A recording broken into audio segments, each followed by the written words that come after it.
장애인인 척하며 사위가 처가 식구들을 모두 잔혹하게 살해했다. 가족의 구성원들이 연속적으로 2년 동안 사고를 당해 2명이 목숨을 잃었습니다. 결혼한 지 불과 2달도 채 되지 않아 남편은 갑작스럽게 자동차 사고를 당하고 2다리가 마비되었습니다. 그로부터 10일 후 그의 아내는 10cm 길이의 못이 머리에 박힌 채 식물인간이 되었는데요. 그 이전에 막내 남동생 또한 전기밥솥 누전으로 감전되어 사망했습니다. 모든 사람들은 이 가족이 정말 불운하다고 생각했는데요. 그러나 이 모든 것이 단순한 사고일까? 오늘의 이야기에 들어가기 전에 구독 버튼을 눌러주셔서 최신 비디오를 놓치지 마세요. 실제 범죄 사건을 2D 스타일로 각색한 작품입니다. 그날 오후, 장 씨는 장수성 시저우시에 사는 노인으로 평소와 같이 저녁을 준비하고 있었는데 사위로부터 갑작스러운 전화를 받았습니다. 전화기 너머에서 사위의 목소리는 두려움에 가득 차 있었습니다. 아버님, 아내가 큰일 났습니다. 부모님, 빨리 병원으로 오셔야 합니다. 장 씨는 온몸이 떨리며 땀이 비 오듯 흘러내렸습니다. 다리는 거의 버티기 힘들 정도였는데요. 무엇을 생각할 겨를도 없이 그는 소리쳐 아내를 불렀고 즉시 둘은 도로로 뛰쳐나와 택시를 잡았습니다. 그들은 딸에게 무슨 끔찍한 일이 일어났는지 알지 못했습니다. 택시는 빠르게 도로를 질주했고 장 씨의 눈은 계속해서 창밖을 바라보며 마음속에는 온갖 걱정이 뒤섞였습니다. 그의 머릿속은 오직 사랑하는 딸 생각뿐이었습니다. 병원에 도착했을 때 수술실 문 앞에서 마주한 광경의 노부부는 충격을 받았습니다. 그들의 딸 장진펑은 의식이 없는 상태였으며 그녀의 머리에는 커다란 못이 깊숙이 박혀 있었고 나무 판자가 그 위에 덮여 있었습니다. 장 씨 부부는 거의 무너져 내렸고 눈물이 멈추지 않고 흘러내렸습니다. 그들은 서로를 부둥켜 안고 병원의 차가운 공기 속에서 흐느꼈습니다. 왜 이런 일이 우리 딸에게 일어난 걸까? 장 씨는 절망 속에서 물었습니다. 장 씨는 심지어 가족이 전생에 무언가 나쁜 짓을 했기 때문에 벌을 받는 것은 아닌지 궁금해하기도 했습니다. 2년 전 그들의 막내 아들은 전기 사고로 비극적인 죽음을 맞이했는데요. 불과 10일 전에는 사위가 끔찍한 자동차 사고를 당해 하반신이 마비되었습니다. 그리고 지금 그들의 딸 장진펑이 또다시 이상한 재난을 마주하며 생명이 위태로운 상황에 처해 있습니다. 2년이라는 짧은 시간 동안 끊임없이 비극이 닥쳐왔고 장 씨 부부는 그로 인해 슬픔에 잠겼습니다. 둘은 왜 이런 불행한 일들이 계속해서 그들의 가족을 덮치는지 도무지 이해할 수 없었습니다. 21세 장진펑은 심각한 머리 부상을 입고 병원에 실려왔는데요. 의사들이 처음으로 회진을 하던 중 그들은 충격적인 사실을 발견했습니다. 10cm 길이의 철못이 그녀의 머리에 깊숙이 박혀 있었던 것입니다. 장진펑의 남편은 그날 오후 짧은 낮잠에서 깨어났을 때 아내가 바닥에 쓰러져 있는 것을 보고 경악했다고 말했습니다. 그녀의 머리 위에는 나무 판자가 놓여 있었는데요. 그 나무 판자는 모기향 소각대의 일부였는데요. 전통적으로 모기나 곤충을 쫓기 위해 사용되는 물건입니다. 바닥에는 몇 개의 수박 껍질이 흩어져 있었고 그는 아내가 실수로 미끄러져 넘어진 것이 아닐까 생각했습니다. 그러나 아내의 상태가 자신이 생각했던 것보다 심각하다는 것을 깨닫고 그는 지체 없이 구급차를 부르고 부모에게 이 사실을 알렸습니다. 장진펑이 병원에 도착하자마자 의사들은 긴급 회진을 통해 치료 방안을 결정했고 그날 밤 즉시 수술을 진행하기로 했습니다. 못은 뇌관을 관통할 정도로 깊숙이 박혀 있어서 그녀의 상태는 매우 위중했으며 의사들은 빠른 개입이 그녀의 생명을 구할 수 있을 것이라 희망했습니다.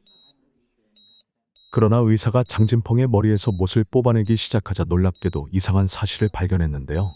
실제로 장진펑의 머리에는 못이 2개나 박혀 있었습니다. 방금 뽑아낸 못 이외에도 또 다른 못이 깊이 약 2cm 정도 박혀 있었고 2개의 못은 모두 똑같은 형태를 하고 있었습니다. 하나는 깊게, 다른 하나는 얕게 박혀 있었는데요. 의사는 핀셋을 사용해 상처를 세밀하게 검사하였고 2번째 못 자국에서 두피가 완전히 뚫리지 않은 상태라는 사실을 발견했습니다. 어떻게 하나의 못으로 두 개의 깊이가 다른 구멍이 생길 수 있었을까? 이건 단순한 사고였을까? 긴장감 넘치는 수술 후 의사는 심각한 표정으로 수술실에서 나왔습니다. 의사는 장진펑의 부모에게 이 사고가 매우 이상하다는 사실을 전하며 즉시 경찰에 연락할 것을 요구했는데요. 의사는 장진펑이 왼쪽 머리 부위를 다쳤다는 점을 설명하며 이는 그녀가 한쪽으로 넘어졌다는 것을 의미한다고 말했습니다. 일반적으로 사람이 한쪽으로 넘어지면 본능적으로 어깨와 팔이 나와 몸을 지탱해 머리가 강하게 부딪히는 것을 막습니다. 하지만 장진펑의 어깨와 팔에서는 아무런 상처도 발견되지 않았는데요. 이것은 매우 이상한 일이었습니다. 더욱이 인간의 두개골은 몸에서 가장 단단한 부분 중 하나인데요. 단순한 넘어짐으로는 못이 그렇게 깊숙이 박힐 수 없었습니다. 이 의사는 매우 강한 힘이 있어야만 그 못이 그러한 심각한 부상을 초래할 수 있다고 확신했는데요. 의사의 말은 장씨 부부를 충격에 빠뜨렸고 단순한 사고였던 일이 이제는 계획적인 살인으로 변했습니다. 더 이상 망설일 시간이 없었고 장씨 부부는 즉시 가까운 슈저우시 공안국 경찰서로 가서 사건을 신고했는데요. 신고를 접수한 경찰은 즉시 장진펑의 집으로 출동하여 조사를 시작했습니다. 법의학자와 수사관들은 현장을 철저히 수색하며 이 젊은 여자에게 실제로 무슨 일이 일어났는지 밝혀내기 위해 애썼습니다. 현장을 분석한 결과 경찰은 어떠한 다툼이나 격투의 흔적도 발견하지 못했습니다. 주변 이웃들 또한 사건 당시 장진펑의 집에서 비명이나 이상한 소리를 들은 적이 없다고 증언했습니다.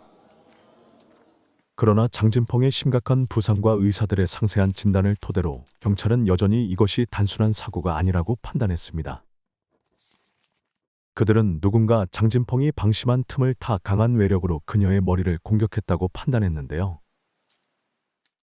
첫 번째 공격은 충분한 힘을 가하지 못해 얕은 목구멍만 남겼지만 두 번째 공격은 두개골 깊숙이 박혀 심각한 부상을 초래했습니다. 그렇다면 누가 범인일까? 사건 당시 장진펑과 함께 살고 있던 사람은 남편인 장리춘과 남편의 동생인 장춘창뿐이었습니다. 그러나 수사 후 경찰은 장춘창을 용의선상에서 제외했는데요. 사건이 발생했을 당시 그는 인터넷 카페에 있었고 카페의 CCTV 영상은 그의 알리바이를 확실히 입증해 주었습니다. 그렇다면 피해자의 남편 장리춘은 어떨까? 장리춘은 교통사고로 하반신 마비가 되어 스스로 움직일 수 없었는데요. 그 반면 장진펑은 젊고 건강한 여성입니다. 그의 상태로는 아내의 머리에 못을 박는 것이 불가능했습니다. 게다가 장진펑의 부모인 장씨 부부는 사위가 친절하고 정직한 사람이며 누구에게도 악의를 품은 적이 없다고 확언했습니다. 그들은 장리춘이 매일 아내의 보살핌을 필요로 하기 때문에 그가 아내를 죽일 이유가 없다고 믿었습니다. 수사는 막다른 길에 다다랐고 경찰은 더 이상의 정보를 찾아낼 수 없었습니다. 경찰은 왜 장진펑의 머리에 두 개의 목구멍이 있는지를 여전히 설명할 수 없었는데요. 그녀가 첫 번째 공격을 준비하지 않았더라도 두 번째로 못이 박힐 때 누군가 자신을 죽이려고 한다는 것을 알아차렸어야 했습니다. 그렇다면 왜 그녀는 저항하거나 도움을 청하지 않았을까? 이러한 미스터리가 해결되지 않아 사건은 더욱 미궁 속으로 빠져들었고 경찰은 오랫동안 답을 찾지 못했습니다. 이제 모든 희망은 장진펑에게 달렸습니다. 만약 그녀가 깨어날 수 있다면 진실이 밝혀질 텐데요.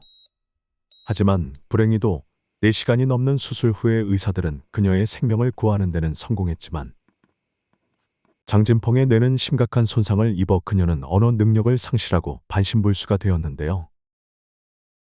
가장 가슴 아픈 장면은 장진펑의 어머니가 병상 옆에 앉아 무언가 말하고 싶어 하지만 말을 할 수 없는 딸을 바라보는 모습이었습니다. 수사는 완전히 교착 상태에 빠졌고 새로운 단서가 없자 경찰은 이 사건이 영원히 미궁 속으로 사라질 것을 우려했습니다. 그러나 어느 날 모든 희망이 사라진 듯한 그 순간 한 통의 전화가 사건을 다시 떠오르게 했습니다. 그것은 보험회사에서 걸려온 전화로 그들은 장진펑의 상태를 묻기 위해 장씨 부부에게 연락했는데요. 그들은 또한 사고가 발생하기 전에 장진펑이 42,000달러 이상의 사망보험을 가입했다는 사실을 알렸습니다. 이 정보는 장 씨 부부를 혼란스럽게 했고 경찰에게도 의심을 불러일으켰습니다. 장진펑이 가입한 보험에 대해 더 자세히 조사한 결과 수사관들은 뭔가 이상하다는 느낌을 받았습니다. 장진펑이 가입한 보험은 건설 현장 등 고위험 직종을 위한 일반적인 사고 보험이었는데요. 놀랍게도 장진펑의 직업은 평범했고 위험한 환경과는 전혀 관련이 없었습니다. 그녀는 젊고 건강한 여성이었으며 그녀의 일상적인 업무는 심각한 위험을 동반하지 않았는데 그렇다면 왜 그녀는 이러한 보험에 가입했을까? 수사관들은 보험 가입 시점과 목적을 더 자세히 조사하기 시작했는데요. 그들은 누군가가 장진펑을 설득하거나 강제로 이러한 보험에 가입하도록 했을 가능성을 의심하고 있었습니다. 이 사건은 장 씨 부부가 즉시 2년 전 아들 장진농의 비극적인 죽음을 떠올리게 했습니다. 누나와 마찬가지로 진롱도 사고를 당하기 직전에 비슷한 종류의 보험을 가입했는데요. 장진농의 죽음은 수저호에서 발생했으며 그는 집에서 전기밥솥에 누전으로 감전되어 사망했을 때 모든 사람들은 그것이 불행한 사고라고 생각했습니다. 경찰은 장진농의 보험 계약을 다시 확인한 결과 의심스러운 점을 발견했는데요. 장진농의 보험이 발효된 지 정확히 일주일 후에 그가 사고를 당해 사망한 것입니다. 더 놀라운 점은 장진펑과 장진농의 보험 계약이 모두 장 씨 가족의 사위인 장리춘과 관련이 있다는 것이었습니다. 당시 장리춘은 보험회사에서 근무하고 있었으며 장진농의 사망 후 보험 청구 절차를 처리하는 데 가족을 도와주기도 했는데요. 경찰이 더욱 자세히 조사한 결과 장진농의 보험 계약서에서 수익자가 법정에 따라라고 기재되어 있었고 이에 따라 55만 위안의 보상금이 장 씨 부부에게 직접 전달되었습니다. 그러나 장리춘은 이후 두 부부에게 자신이 법적 서류 작업을 처리하기 위해 자신의 사비를 썼기 때문에 큰 금액을 받은 것이라고 설명했는데요. 그는 이후 보상금에서 28,000달러 이상을 요구했습니다. 경찰은 장진펑의 보험 계약서를 세밀하게 검토하던 중 매우 이상한 점을 발견했습니다. 장진펑이 가입한 보험은 동생과 완전히 같은 종류였으며 가장 주목할 만한 점은 그녀의 보험 계약서에 기재된 수익자가 바로 그녀의 남편인 장리춘이었다는 것이었습니다. 이제 장 씨 가족의 사위, 다정하고 친절해 보였던 장애인 남성 장리춘이 주요 용의자로 떠오르기 시작했는데요. 그러나 수사관들이 직면한 큰 문제는 하반신이 마비된 사람이 어떻게 건강한 아내를 공격할 수 있었는가 하는 것이었습니다. 그가 어떻게 소리나지 않게 아내의 머리에 못을 박을 수 있었을까? 이 의문을 해소하기 위해 경찰은 장리춘의 교통사고를 재조사하기로 결정했습니다. 2009년 6월 4일, 장리춘은 트럭을 몰던 중 콤바인에 추돌하는 교통사고를 당했는데요. 그의 차량은 콤바인의 뒤쪽을 들이받아 조수석이 심각하게 손상되었습니다. 그러나 이상한 점은 장리춘이 앉아있던 운전석이 충격을 직접 받지 않았다는 것이었는데요. 운전석 쪽 전조등조차 손상되지 않았고 유리창만 깨져 있었습니다. 당시 조수석에 앉아있던 사람은 바로 장진펑이었으며 그녀는 충돌 당시 차량에서 튕겨나가 다행히도 경미한 부상만 입었는데요. 반면 장리춘은 직접적인 충격을 받지 않았음에도 불구하고 하반신이 마비된 상태였습니다.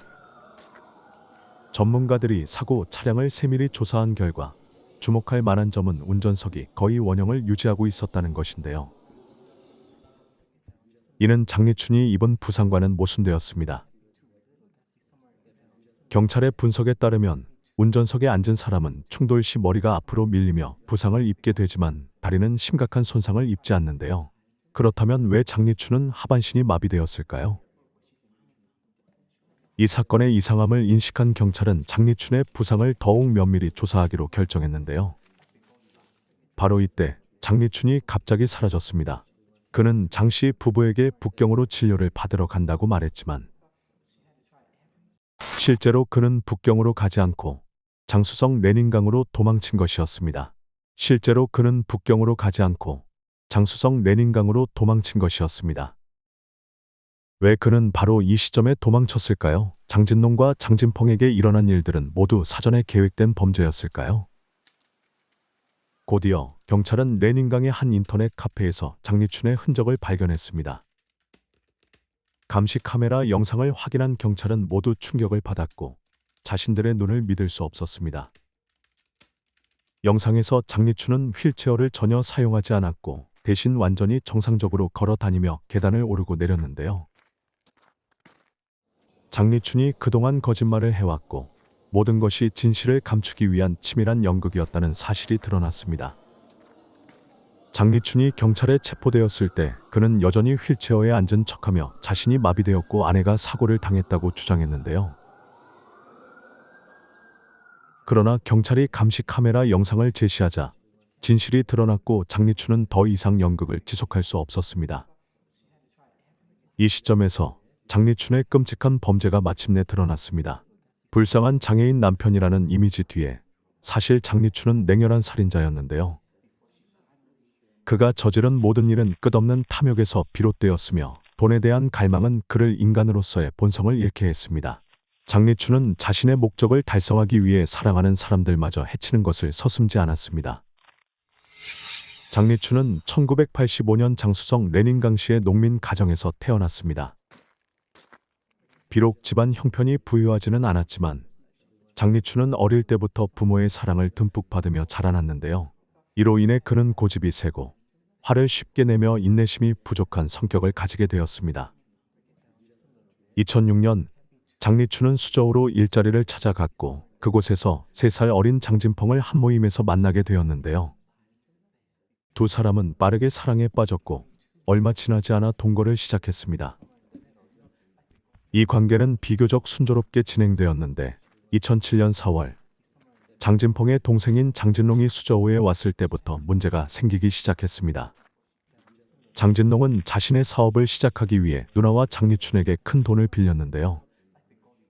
비록 장진롱은 매달 적지 않은 돈을 벌었지만 그는 빌린 돈을 갚지 않았고 이에 장리춘은 점점 화를 내고 불만을 품게 되었습니다. 여러 달 동안 돈을 돌려받지 못하자 장리춘의 분노는 잔인한 복수심으로 변하게 되었는데요. 보험 판매원으로 일하던 장리춘은 빠르게 장진농을 죽여 보험금을 타내려는 음모를 꾸몄습니다. 그는 장진농을 교묘하게 설득해 아버지를 수익자로 한 사고 보험에 가입하게 했습니다. 장진농은 아무런 의심 없이 서명했으며 자신이 목숨을 잃을 계약서에 서명했다는 사실을 전혀 깨닫지 못했습니다. 보험 계약이 효력을 발휘한 직후 장리춘은 자신의 악랄한 계획을 실행할 완벽한 기회를 포착했습니다. 그는 가전제품 수리를 배우던 시절의 지식을 이용해 장진농의 집에서 전기밥솥의 전선을 몰래 조작했는데요. 결국 장진농은 감전사했으며 장리춘은 장진농이 바닥에 쓰러진 채로 10분 넘게 움직이지 않는 것을 확인한 후 현장을 떠났습니다. 장진농의 갑작스러운 죽음은 장리춘에게 거액의 보험금을 안겨주었습니다. 잔인한 계획이 성공한 후에도 장리춘은 만족하지 못했고 그는 더욱 탐욕스러워졌으며 다른 가족들을 목표로 삼기 시작했습니다. 2008년 장진펑은 나이가 든 부모를 돌보기 위해 고향인 쉬저우로 돌아가기로 결정했는데요. 장리춘도 여자친구를 따라갔고 장진펑의 부모는 두 사람이 오랜 시간 함께 했기 때문에 결혼을 재촉했습니다. 결국 2009년 4월 장진펑과 장리춘은 결혼식을 올리고 함께 살기 시작했는데요. 그러나 겉으로는 평온해 보였던 이 상황 속에서 장리춘은 여전히 자신의 끝없는 탐욕을 채우기 위해 어둠 속에서 음모를 꾸미고 있었습니다. 결혼 후 불과 한 달 만에 장리춘은 아내를 개인 사고 보험에 가입시키기 위해 회사로 데려갔습니다. 아내를 안심시키기 위해 그는 자신도 동일한 보험에 가입했는데요. 보험이 발효되자 장진펑에게 연달아 재난이 닥치기 시작했습니다. 어느 날 저녁 장리춘은 임신 중인 아내를 태우고 밴을 운전하며 앞에 있는 대형 콤바인에 일부러 충돌했습니다. 강한 충돌로 인해 장진펑은 차량에서 튕겨나가 심각한 부상을 입었는데요. 비록 그녀는 충돌에서 살아남았지만 태어나지 않은 아이를 잃고 말았습니다. 장리춘은 자신의 다리가 심하게 다쳤고 하반신 마비로 인해 일시적으로 침대에 누워 있어야 한다고 거짓말을 했습니다. 그는 자신이 장애인이고 스스로를 돌볼 수 없으며 완전히 아내에게 의존해야 한다는 연극을 꾸미기 시작했는데요.